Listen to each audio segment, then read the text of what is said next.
Tuhan bersamamu. Dan bersama rohmu. Inilah Injil suci menurut Santo Matius. Dimuliakanlah Tuhan. Sekali peristiwa beberapa ahli Taurat dan orang Farisi berkata kepada Yesus, "Guru, kami ingin melihat suatu tanda daripadamu."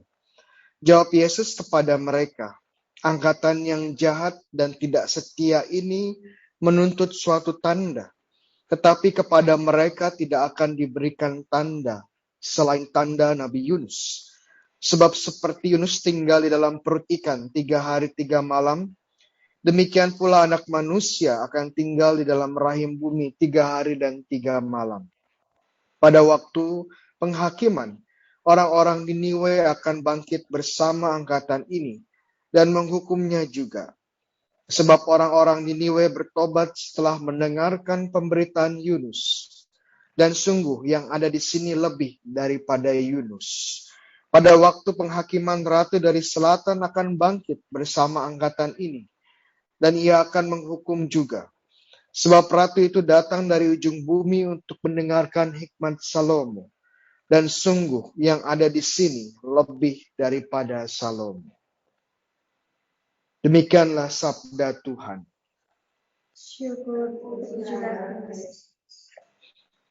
Saudara-saudari yang terkasih dalam Kristus, kita mendengarkan Injil Matius di mana ada ahli Taurat dan juga orang-orang Farisi yang meminta tanda kepada Yesus. Tanda ini adalah biasanya kalau dalam bahasa kitab suci, tanda itu adalah mukjizat. Jadi mereka ingin sungguh melihat dan ingin Yesus membuktikan bahwa dirinya itu berasal dari Allah dengan melakukan mukjizat-mukjizat. Namun kita sudah tahu bahwa tujuan dari para ahli Taurat dan orang Farisi ini adalah untuk menguji Yesus. Entah mukjizat apapun yang dilakukan Yesus, itu mereka pasti tidak percaya karena mereka sudah membuat keputusan untuk tidak percaya kepada Yesus. Dan memang benar karena Yesus sudah melakukan banyak mukjizat. Sudah melakukan penyembuhan, sudah mengusir setan, ya bahkan ada momen dia membangkitkan orang yang meninggal. Ya bahkan kalau kita baca sebelumnya, ya ini Matius 12, dan sebelum perikop ini, cerita ini bahkan ada orang Farisi yang menuduh Yesus mengusir setan dengan kuasa Beelzebul, dengan kuasa penghulu setan. Ya, jadi mereka tahu bahwa Yesus ini melakukan mukjizat. Tetapi mereka tetap tidak percaya dan bahkan menuduh Yesus menggunakan kekuatan setan untuk melakukan mukjizat-mukjizat ini. Jadi bagaimana kekerasan hati mereka tidak akan merubah ya pandangan mereka tentang Yesus, tentang tanda-tanda yang dilakukan Yesus. Oleh karena itu Tuhan Yesus memberikan sebuah tanda pamungkas, ya, tanda yang paling penting di dalam hidupnya, yaitu tanda Nabi Yunus. Sebenarnya apa yang terjadi dengan Nabi Yunus? Nabi Yunus itu seorang nabi yang cukup terkenal kisahnya. Ya kalau kita baca, salah satu momen penting di dalam hidup Nabi Yunus adalah saat dia dilempar dari kapal. Ya kan dia lari dari Tuhan, Tuhan memanggil dia untuk mewartakan ya pengadilan, mewartakan hukuman atas bangsa Niniwe, kota Niniwe, tetapi dia lari. Dan saat lari itu dia akhirnya diterjunkan atau dilempar ke laut. Ya, dilempar ke laut dan kita tahu ceritanya bahwa dia dimakan ikan, ya. Ikan apa saya tidak tahu, ya, ikan apa, ya. Awalnya saya berpikir bahwa di dalam perut ikan ini Yunus hidup, ya. Yunus ini hidup, ya. Saya bayangannya karena mungkin sering dulu waktu kecil suka nonton Pinocchio, ya. Pinocchio juga dimakan ikan besar dan lalu mengadakan camping di dalam perut ikan tersebut. Saya bayangannya seperti itu. Tetapi setelah saya baca kitab suci lebih detail lagi, kitab Yunus, ya, awalnya seperti Yunus ini memang hidup di dalam perut ikan, karena dikatakan di bab 2 di awal, dia berdoa di dalam perut ikan. Tetapi kemudian saya lihat lebih dalam lagi, ternyata ada kalimat-kalimat yang menyatakan bahwa sebenarnya Yunus ini sudah meninggal.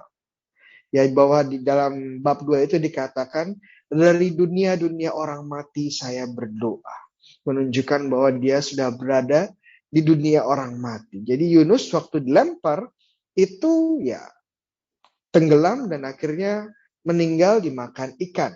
Ya, memang nasib orang-orang tenggelam ya pasti dimakan ikan. Tapi tidak berhenti di situ, Yusuf yang meninggal ini kemudian dibangkitkan Tuhan.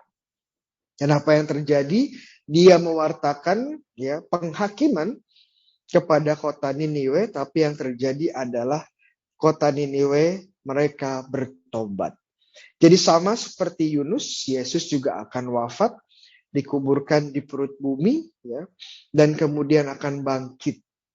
Dan kebangkitannya membawa pertobatan kepada bangsa-bangsa. Jadi ini menjadi tanda utama dari Yesus, bahwa dia akan wafat dan bangkit dan membawa pertobatan kepada bangsa-bangsa.